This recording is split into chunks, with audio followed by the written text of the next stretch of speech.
Oh, fuck! Shit. They say that I'm crazy, but they know that I know it.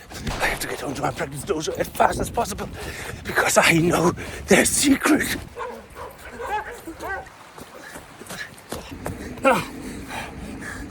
Oh shit. Oh, fuck.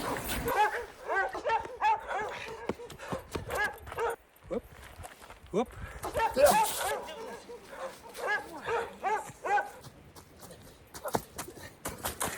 Okay, the sun is in the north. Good. That means I'm close to the safe practice dojo. I'm not crazy. No. I've watched 468,000 YouTube videos about that secret of shredding, and I have to tell you one thing that I've realized. There is no secret.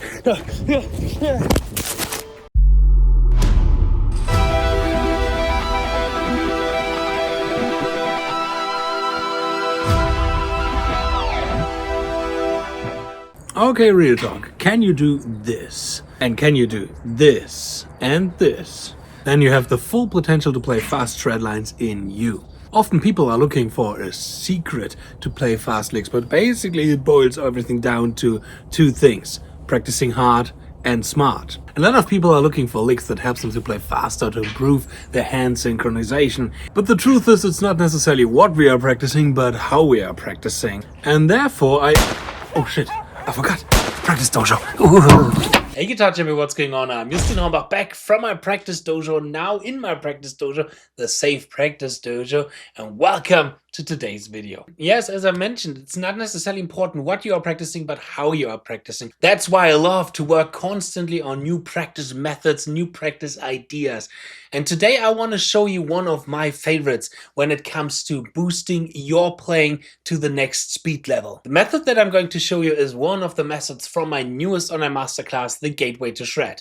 And the Gateway to Shred is a 4-week transformation course where every day for the next 4 weeks you will get one free lesson from me where I'm going to show you my methods on how to build up speed, but not only speed, also control, precision and endurance. Every week is focusing on a different topic, and with only 15 minutes every day, you can learn so much that will help you to boost your shred skills. The Gateway to Shreds are finally open, and I highly recommend to check out the link in the description box to get more information. And now let's get into the cool method that I have prepared for you. This is the Running Man method, and it's one of those methods that will help you to finally break the speed barrier and to get rid of that irrational fear of playing fast. Here we go. To demonstrate that method, I will use one of my favorite licks from the ZEN of Speedpicking, my big online masterclass about speedpicking that is also included in the Gateway to Shred. It's one of my most favorite speed licks of all time, and I'm playing my current most favorite guitar, the Ibanez Alpha. This guitar is tuned down to D standard, but that lick is basically a really easy sequence that you can easily transfer to a standard tuned guitar. The tabs for this lick you will find in the description box. There you can get it for free. And now let's check out that lick first slow.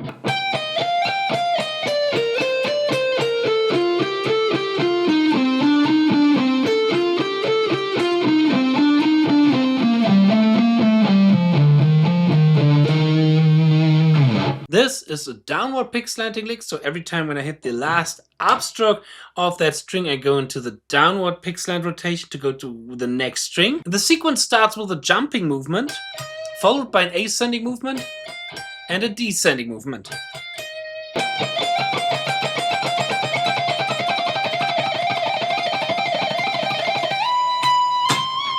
And now one real important thing is before we start practicing anything is to find out your limit break. The tempo where this lick won't work anymore for you. And with won't work, I mean really won't work. So not like, there are like 1-2 mistakes that I made. Now I'm at my final tempo. No.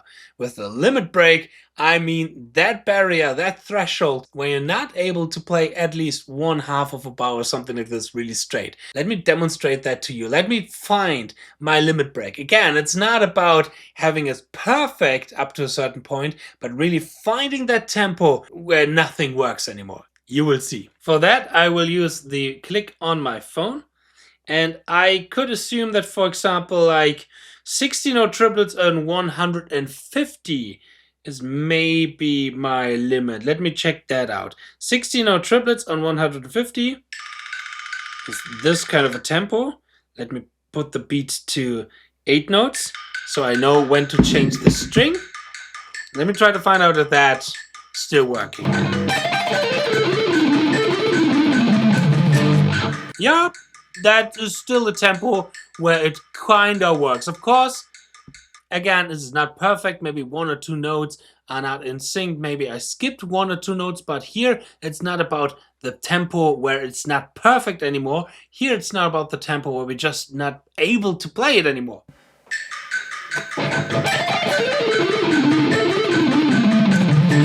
That's definitely not my limit. I will try 160. Let me go. Okay, that are 60 notes per second.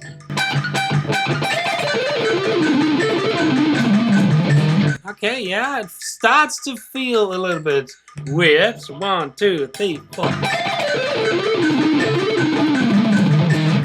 Alright, let's go to 170. I think 10 BPM are also more doable. Here we go.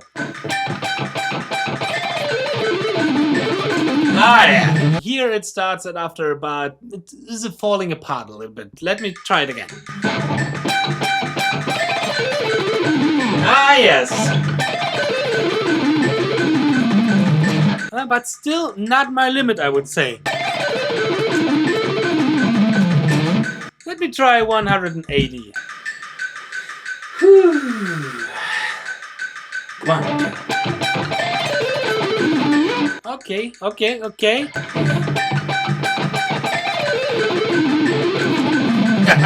Yes. Okay, I think now we're reaching my limit.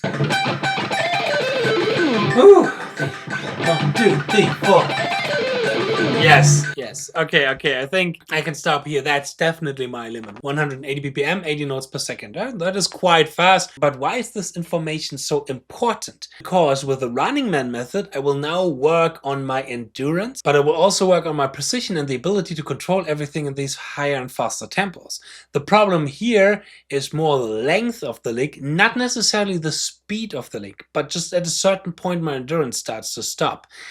The technique that I'm using is the same. That's really important nowadays for me to have kind of nearly the same technique when I'm playing this lick on 100 BPM.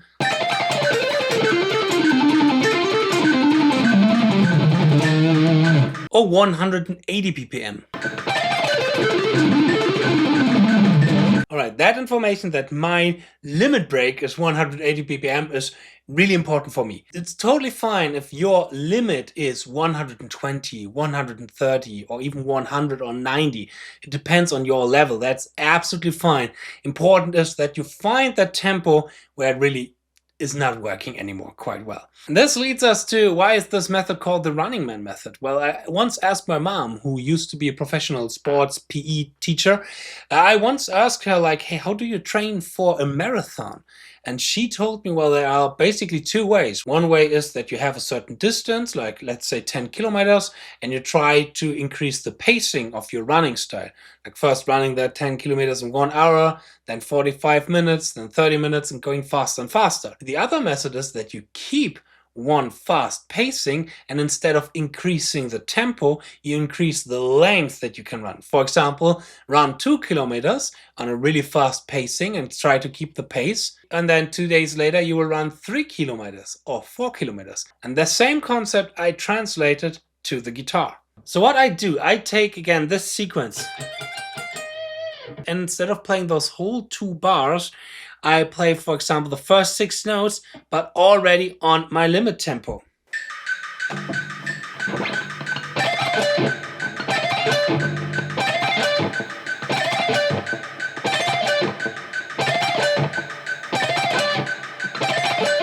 And I get a feeling of, okay, what is happening here? I start to understand what my body is doing inside of the speed, inside of those high-paced and really fast tempos. And when I feel comfortable with those first 6 to 7 notes, I increase to maybe, let's say, like the first 12 notes. What is it? 12th note? First 10 notes, sorry.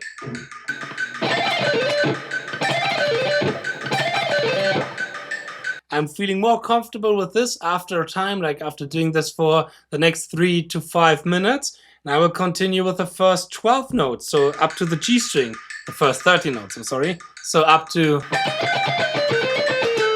this note here. 1, 2, 3, 4.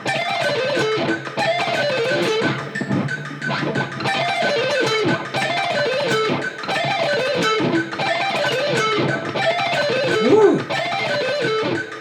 Maybe at a certain point I would start to leave higher breaks in between each repetition to have a little bit of time to reset, and as well for endurance to reset. 2, 3, 4. 2, 3, 4. 2, 3, 4. 1, 2, 3, 4. Etc, etc. And then continue, maybe till I get the first bar, so maybe till this one here. Yeah.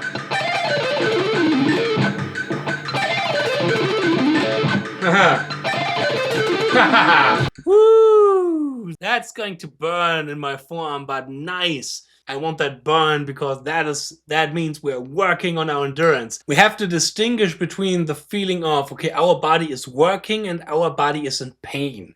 When the body is working, that's good for our endurance and for everything else. When the body is in pain, of course, that's not good. That's a sign for you to stop. Alright, and with this method, I love to push slightly here and there a little bit my speed limit. Not increasing the tempo, but increasing the length that I can play in these kind of really, really fast tempos. Of course, I also practice certain things really, really slow. I also practice hand synchronization stuff, or right hand and left hand micro movement in a really, really slow tempo, like 3 notes per second or 4 notes per second. I think that variety in your practice routine is really, really important to keep up the motivation instead of practicing the same thing in the same way every day. It can make a lot of fun to practice the same thing but in a different way every day.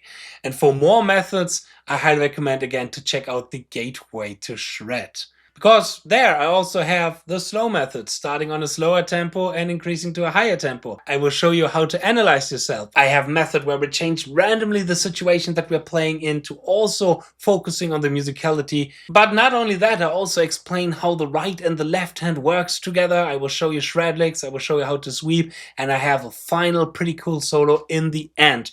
So again, I'm a little bit proud, but yeah, I highly recommend to check it out. But how now to continue with this kind of method?